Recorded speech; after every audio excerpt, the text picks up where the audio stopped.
Hello and welcome students, Gyanjyoti coaching সেন্টারের পক্ষ থেকে তোমাদের সকলকে আরো একবার স্বাগত। আমি ইয়াসমিন, আমি তোমাদের ইউনিভার্সিটির আন্ডারে এডুকেশন সাবজেক্টে তোমাদের পড়ানোর গাইড করার চেষ্টা করছি। আশা করছি অল্প কিছু হলেও কিন্তু তোমরা প্রত্যেকটা দিন আমার থেকে কিছু শিখতে জানতে বুঝতে পারছো। প্রত্যেক দিনের মতো আজকেও কিন্তু আমি 12 মার্কসের একটি কোশ্চেন নিয়ে তোমাদের সামনে চলে এসেছি। আজকের আমাদের যে আলোচনার বিষয় হচ্ছে সেটা হলো কৈশোরকালীন বিকাশজনিত বৈশিষ্ট্য এর দৈহিক বিকাশ এবং মানসিক বিকাশ নিয়ে আজকে আমি আমার আলোচনাটা রেখেছি। এবং তার আগে আমি তোমাদেরকে একটু বলে দিতে চাই যে তোমরা যারা ক্যামেরার উপর থেকে দেখছো এবং চাইছো যে জ্ঞানজ্যোতি কোচিং সেন্টারের সাথে যুক্ত হবে, আমাদের কাছ থেকে পড়বে এবং তোমাদের জানা নেই, তার জন্য তোমাদেরকে কি করতে হবে দেখো, এখানে দুটো নাম্বার রয়েছে। এই নাম্বার দুটি হলো আমাদের Gyanjyoti coaching centre helpline number. Number দুটি আমি একটু বলে দিচ্ছি: 6295916282, 7076398606। এই দুটি নাম্বারের মধ্যে যে কোনো একটি নাম্বারে কল করে কিন্তু তোমরা অনায়াসে আমাদের সাথে যুক্ত হয়ে যেতে পারছো। এবং কোর্স ফি কিন্তু ভীষণ সামান্য রাখা হয়েছে, 999 টাকা, এবং কোর্স ডিউরেশন রয়েছে কিন্তু 6 মান্থসের। চলো আর কথা না বাড়িয়ে এবার আজকের টপিকে কিন্তু আমরা চলে আসি। দেখো, কৈশোরকালীন বিকাশজনিত সমস্যা বিকাশজনিত বৈশিষ্ট্য, এটা 12 নম্বরের একটি প্রশ্ন। আজকে আমি এর দুটো বিকাশ শুধু আলোচনা করছি, ঠিক আছে? আবার নেক্সট দিনের ক্লাসে আরো বাকি বিকাশগুলো আলোচনা করিয়ে দেবো। আজকে সবার প্রথমে রয়েছে দৈহিক বিকাশ। দেখো, দৈহিক বিকাশের ক্ষেত্রে যে সমস্ত বৈশিষ্ট্যগুলো লক্ষ্য করা যায় সেগুলো আমি লিখেছি। উচ্চতা ও ওজনের বৃদ্ধি দ্রুত হারে হচ্ছে। দ্বিতীয়ত রয়েছে শারীরিক শক্তি বৃদ্ধির ফলে এই সময় কি হয়, যে শক্তি প্রদর্শন করতে চায়, ঠিক আছে, এই স্তরে। এরপর রয়েছে কর্মোদ্যম বেশি হওয়ায় সক্রিয়ভাবে কাজ করতে চাওয়ার একটা প্রবণতা, সেই প্রবণতাটা দেখা যায়। এবং এরপর রয়েছে যে কাজে ঝুঁকি নেওয়ার প্রবণতা পারে, রিস্ক নিতে চায়। এই সময় ছেলেমেয়েরা কিন্তু রিস্ক নিয়ে কাজ করতে চায়। এরপরে রয়েছে শরীরের বিভিন্ন আভ্যন্তরীণ তত্ত্বগুলো বৃদ্ধি পাচ্ছে, ঠিক আছে? এই হচ্ছে তোমাদের দৈহিক বিকাশের বৈশিষ্ট্যগুলো। এরপরে দেখো, এখানে লিখেছি আমি মানসিক বিকাশ। মানসিক বিকাশের মধ্যে কিন্তু আবার 4টা পয়েন্ট রয়েছে।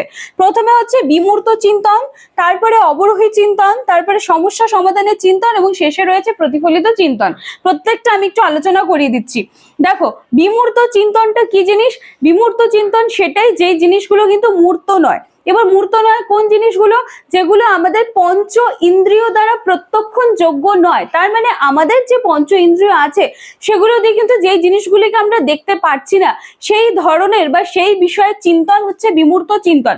তার মানে পঞ্চ ইন্দ্রিয় দ্বারা দেখতে পাচ্ছি না মানে হচ্ছে স্বাধীনতা, ভালোবাসা, এই জিনিসগুলো কি আমরা চোখে দেখতে পাই? এই জিনিসগুলো কিন্তু আমরা চোখে দেখতে পাই না, এগুলো আমরা ফিল করতে পারি, ঠিক আছে? তাহলে এগুলো হচ্ছে বিমূর্ত চিন্তন। এবং এই কৈশোরকালীন সময়ে কিন্তু এই বিমূর্ত চিন্তনের যে প্রবণতা বলো বা যে স্তর, এই সময়টা কিন্তু আসে।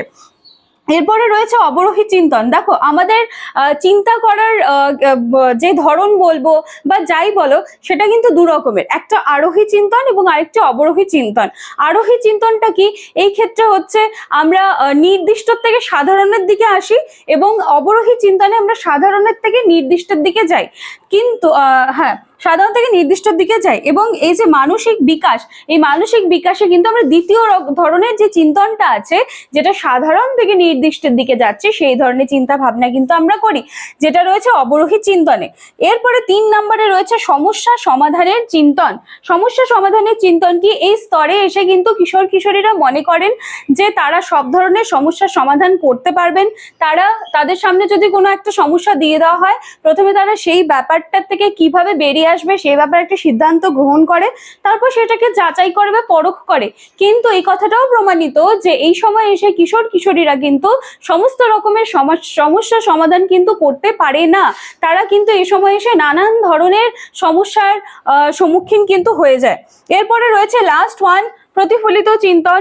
এটা হচ্ছে এই স্তরে এসে ব্যক্তি নিজের চিন্তন বা যুক্তিকরণকে কিন্তু মূল্যায়ন করতে পারে, ঠিক আছে? তাহলে আজকে আমি দুটা বিকাশ শুধু আলোচনা করে দিলাম, একটা দৈহিক বিকাশ আর একটি মানসিক বিকাশ। এবং এগুলো কিসের মধ্যে আসছে? এগুলো কৈশোরকালীন বিকাশ জনিত যে বৈশিষ্ট্যগুলো আছে সেটার মধ্যে চলে আসছে। এটা 12 মার্কসের। এবং এই কৈশোরকালীন যে আরো বাকি বৈশিষ্ট্যগুলো আছে সেটা নিয়ে কিন্তু আবার আমার নেক্সট দিনে ক্লাস থাকবে।